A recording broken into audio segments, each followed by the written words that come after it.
是非非脫口秀，南洋華人過年點解咁熱鬧？歡迎收看是非非脫口秀。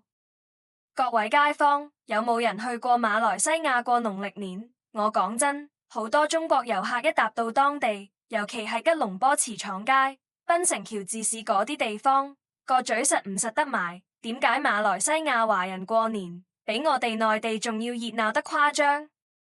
你諗下，未到農曆年，紅燈籠已經掛到成條街都係，金銀揮春在熱帶風度度飄，商場個新年歌早過元旦就開始嚕，街頭巷尾嘅年餅香混住椰香同炭火味，聞到你口水直流。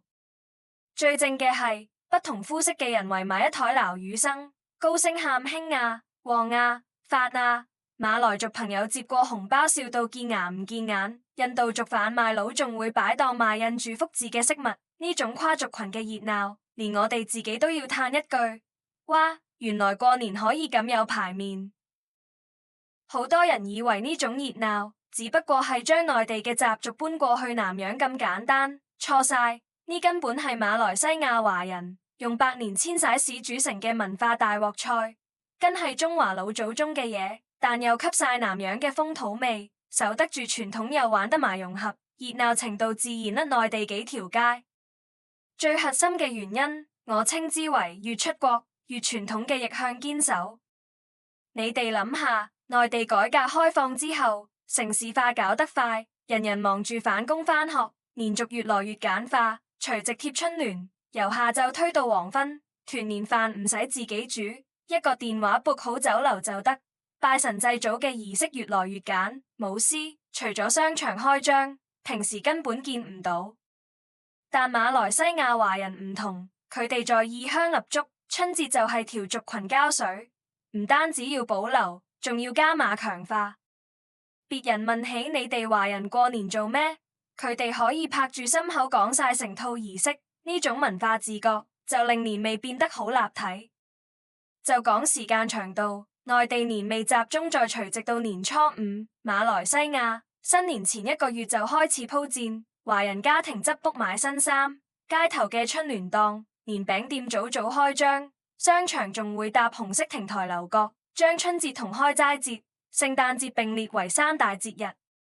最抵死嘅係新年歌，從民國時期嘅恭喜恭喜，到本土方言賀歲曲，超市、的士、街市無處不在嚕。聽到你腦海裏面都係恭喜你發財，想唔有年味都難。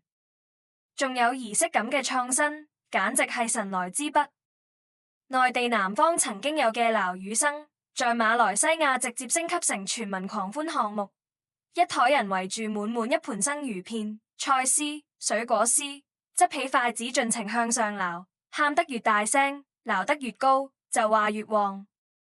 呢個源自潮汕嘅習俗。仲加入咗熱帶食材，連非華人都玩得好投入，根本唔分籍貫，唔分族群。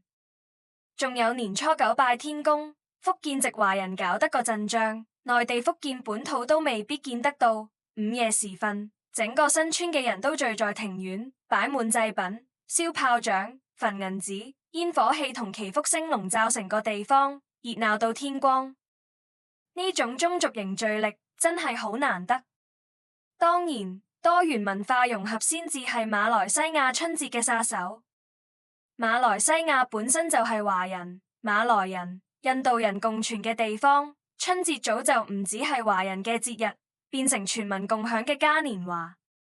馬來族會學華人整青包，用青綠色紙袋裝利是送親友，意頭一樣好。印度族販賣佬會在廟會賣椰香加香料嘅年餅，中西合璧又好食。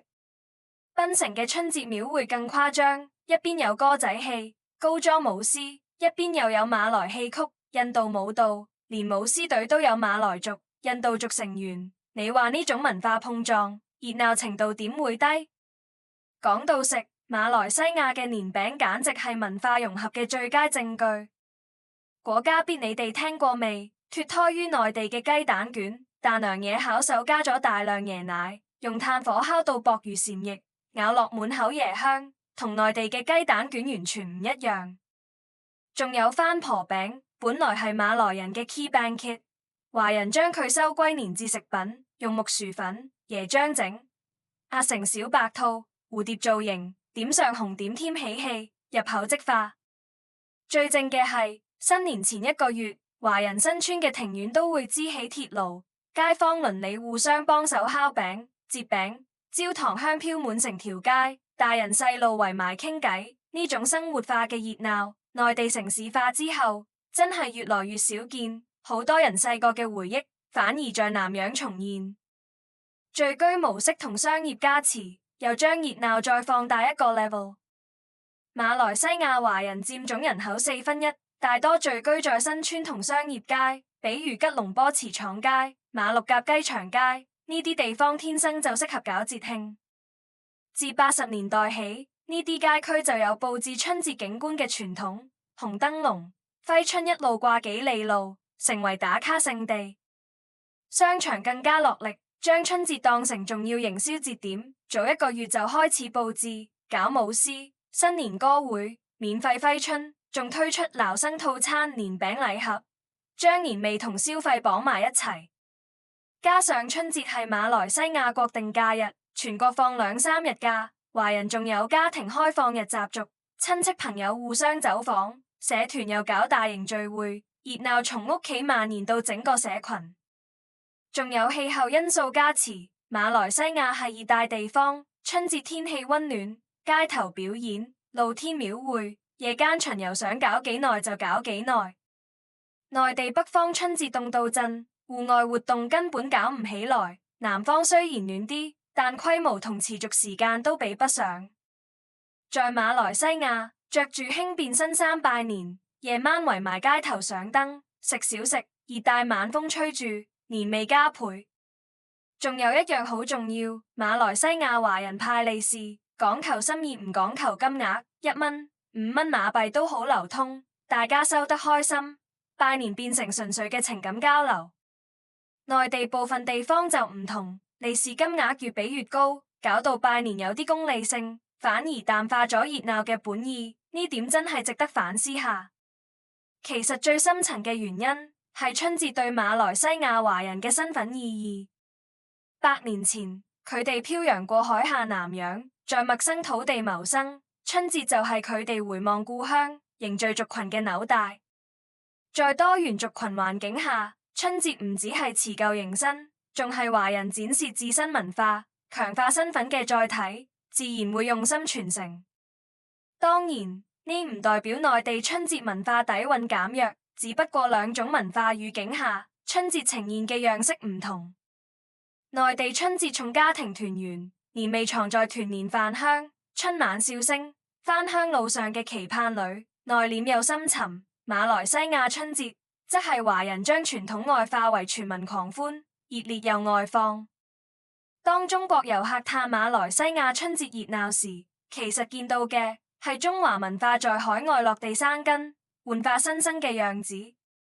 呢份熱鬧超越咗節日本身，係海外華人對故鄉最深沉嘅思念，都係文化傳承最動人嘅樣子。多謝大家收看是是非非脫口秀。